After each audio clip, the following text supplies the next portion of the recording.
हिंदू शख्स मुस्लिम बनकर Mecca Medina पहुंचा तो फिर देखिए क्या हुआ।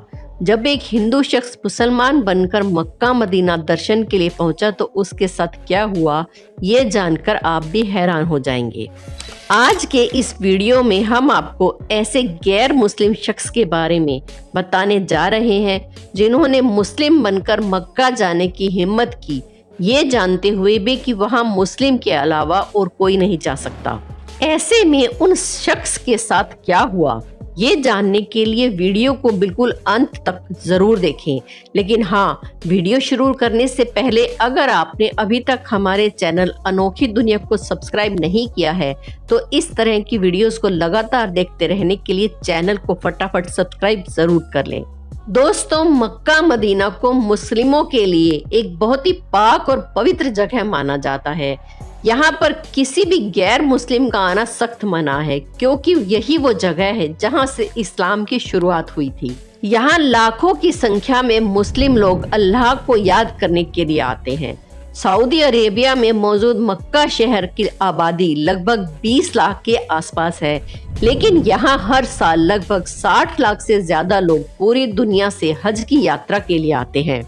इस देश में अधिकतर लोग हज के लिए ही काम करते हैं, जो पूरे साल यहाँ पर हज के लिए आने वाले यात्रियों की सुख सुविधाओं का ख्याल रखते हैं।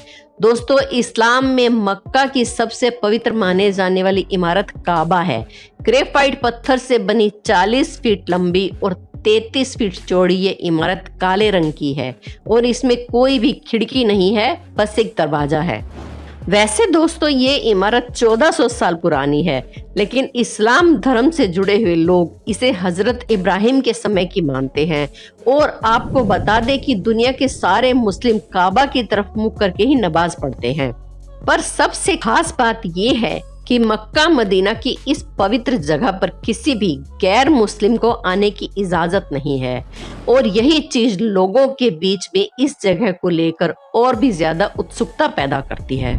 कई लोगों का तो ये कहना है कि यहाँ कोई ऐसा काम होता है जो मुस्लिम लोग दुनिया से छिपा कर करते हैं, लेकिन हम इस विषय में आपको साफ साफ कहेंगे कि यहाँ सिर्फ और सिर्फ सच्चे दिल से खुदा की इबादत की जाती है, और कोई भी गलत काम यहाँ होना तो दूर, यहाँ आने वाले लोग ऐसा करने के बारे में सोच भी नहीं सकते।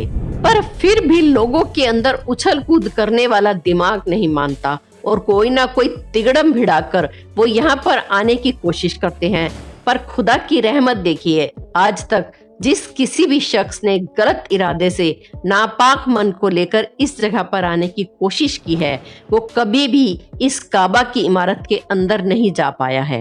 इस तरह के लोगों को या तो पुलिस पकड़ लेती है या फिर कुदरत उनका खुद ही हिसाब कर देती है।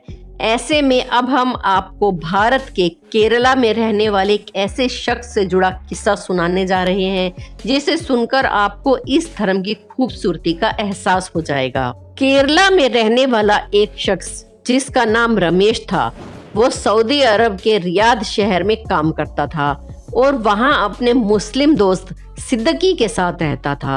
अपने मुस्लिम दोस्त के साथ मुस्लिम मुल्क में रहने की वजह से रमेश इस्लाम की तरफ काफी ज्यादा प्रभावित हो गया। वो पैगंबर मोहम्मद के आदर्शों और सिद्धांतों से बहुत ज्यादा प्रभावित हो गया और उसे मुस्लिम लोगों का कल्चर बहुत ज्यादा पसंद आने लगा।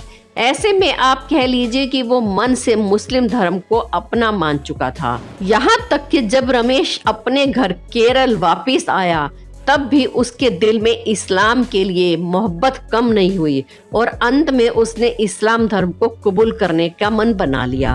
अब अपनी सबकी अलग अलग पसंद हो सकती है, लेकिन रमेश के हिसाब से इस्लाम धर्म सबसे पाक मजहब था, जिसमें ईश्वर को बिल्कुल सच्चे दिल से माना जाता है। अब ये सारी चीजें होने के बाद रमेश ने इस्लाम कबूल किया तो उसने अपना नाम बदलकर मुजम्मिल कर लिया। वही मुजम्मिल जो पहले रमेश के नाम से जाना जाता था, और इस्लाम कबूल करने के बाद अब वो एक सच्चे मुसलमान की तरह 5 वक्त नमाज भी पढ़ने लगा और इस्लाम की दी गई नसीहतों पर चलने लगा। जब वो पूरी तरह से इस्लाम को अपना मान चुका तो उसके दिल में ये ख्याल आया कि अब मुझे मक्का मदीना के दर्शन करने के लिए जाना चाहिए। ऐसे में दोस्तों मुजम्मिल की ये ख्वाहिश भी पूरी हुई। मुजम्मिल ने अपने नए नाम से अपना पासपोर्ट बनवाया और मक्का मदीना के दर्शन के लिए चला गया। अब ये बात याद रखने की है कि वो रमेश जो अपना धर्म बदलकर मुजम्मिल बना था, पूरी तरह से इस्लाम के लिए तत्पर हो गया और मन ही मन उसने ये सोच लिया कि वो आखिरी सांस भी मक्का मदीना की पवित्र जगह पर ही लेगा। इसलिए जब वो वहां गया तो उसने खुदा से दुआ की कि हे खुदा, अब मुझे अपनी आगोश में ले ले। दोस्तों, जब रमेश उर्फ मुजम्मिल के दिल में इस तरह की इच्छा जागी तो उसने अपने साथ अपना कफन भी रख लिया और उम्रा के लिए चला गया। वो पहले मक्का गया और उम्रा करने के बाद वो मदीना आया, पर यहाँ 2 दिन तक रुका और यहाँ भी वो खुदा से यही दुआ करता रहा कि ए खुदा, मुझे अपनी आगोश में ले लो, मैं इस बार यहाँ से वापस नहीं जाना चाहता। खुदा ने उसकी ये दुआ भी कबूल कर ली और जब वो नमाज अदा कर रहा था तभी वो सजदे पर गया और कभी नहीं उठा, जिसके बाद उसे वहीं पर दफना दिया गया। अब दोस्तों, आप किसी भी धर्म के क्यों ना हो, हर धर्म शांति, अमन और चैन से जीना सिखाता है। ऐसे में इस तरह के लोग चाहे किसी भी धर्म को चुन लें, वो बस अपने धर्म के प्रति सच्चे दिल से समर्पित रहते हैं और यही चीज इन्हें ईश्वर के इतना करीब ले आती है कि उनकी हर इच्छा पूरी हो जाती है। अब आप खुद ही सोचिए कि एक गैर मुस्लिम जो जन्म से इस्लाम धर्म के साथ पैदा नहीं हुआ था, लेकिन इस धर्म की खूबसूरती ने उसे ऐसा मुस्लिम बना दिया कि वो अपनी अंतिम सांसें भी मक्का मदीना जैसी पाक जगह पर लेना चाहता था और उसकी ये इच्छा खुदा ने पूरी भी की। अब इससे ये बात साफ हो जाती है कि खुद खुदा अपने बंदों में कभी फर्क नहीं करता। तभी तो उसने रमेश की इच्छा को पूरा किया और दुनिया के सामने ये मिसाल कायम कर दी कि सच्चे दिल से अल्लाह, ईश्वर, राम किसी को भी आप मानेंगे तो वो मिलता ही है। बस आपको अपने ईश्वर, अपने अल्लाह और अपने राम पर विश्वास होना चाहिए। दोस्तों, खुदा ने सच्चे मुसलमान की यही पहचान बताई है कि वो अपने ईमान का पक्का हो और इस्लाम धर्म को दिल से कबूल कर ले। बस ठीक यही चीज रमेश ने भी की। उसके मन में इस्लाम के प्रति कोई भी छल या कपट नहीं था, इसलिए खुदा ने भी अपना बंदा चुन लिया। हालांकि कुछ मुस्लिम ऐसे हैं जो कि खुदा की दी गई सीख को भूलकर अपनी ही कहानियां रचने में लगे रहते हैं और ये भूल जाते हैं कि खुदा की सबसे बड़ी सीख यही है कि वो अपने हर बंदे से बराबरी से प्यार करता रहे। और ऐसा ही कहा जाता है कि असली इस्लाम को मानने वाला किसी भी तरह की हिंसा के पक्ष में नहीं होता, यहाँ तक कि उसके मुंह से अपशब्द भी नहीं निकलता है और वो उसे पाप समझता है। और ये सिर्फ एक सच्चे मुसलमान की ही नहीं बल्कि एक सच्चे इंसान की भी पहचान है। आप जिस किसी भी चीज को अपना माने, उसे दिल से अपना माने, फिर देखिए पूरी दुनिया आपको अपनी लगने लगेगी।